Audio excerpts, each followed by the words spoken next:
останавливайте, сканируйте. И если непонятно что-то, смотрите видео. Добавляем цедру, изюм. 30 грамм меда добавляю в изюм. Ванильный сахар и пару ложек аромата. Все перемешаем и поставим, чтобы оно напитывалось всеми ароматами.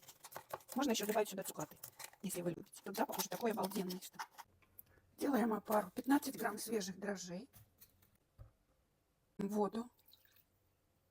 10 грамм сахара. 60 грамм муки. Минимум на 45 минут при температуре 25 градусов. Теперь замешиваем первое тесто.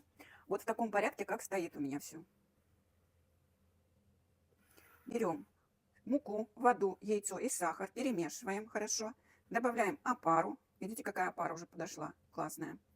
Затем вмешиваем в несколько приемов мягкое сливочное масло. Вода.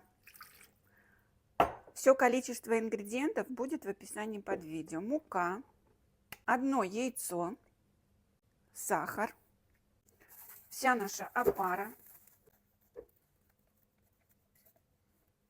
Когда наше тесто соединилось, добавляем частями мягкое сливочное масло и вымешиваем минут 10. Очень хорошо отстает от стенок, значит, хорошо вымесилось. Мягкое эластичное тесто. Даже от рук отстает. Затягивая пленкой и оставляю это тесто на 2 часа при температуре 25 градусов. Замешиваем тесто номер 2. Сахар, масло мягкое. Все количество ингредиентов будет у нас в описании под видео. Что идет на опару, что идет на тесто номер 1, что идет на тесто номер 2.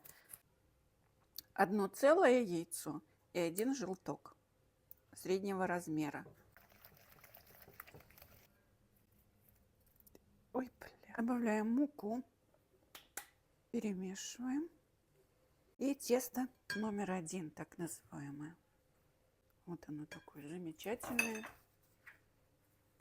Вымешиваем наше тесто в течение 10 минут. В конце перемешивания я добавляю изюм, ваниль и цедру лимона и апельсина.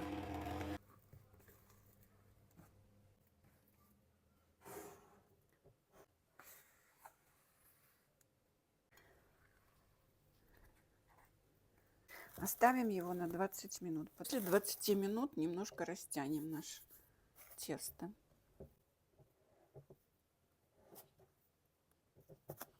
Все, еще на 20 минут оставим. Прошло еще 20 минут. Еще растянем.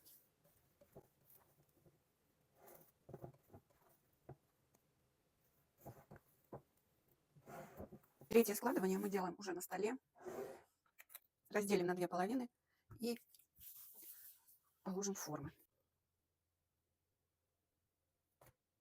Делим на 2 части.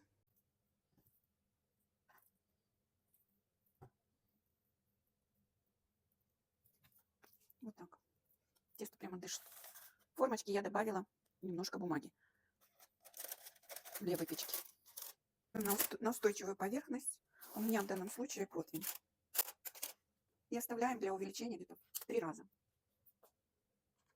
Вот где-то примерно вот так у меня в форме.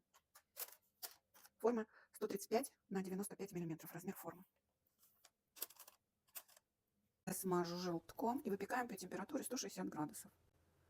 До сухой шпажки, вторая полка снизу.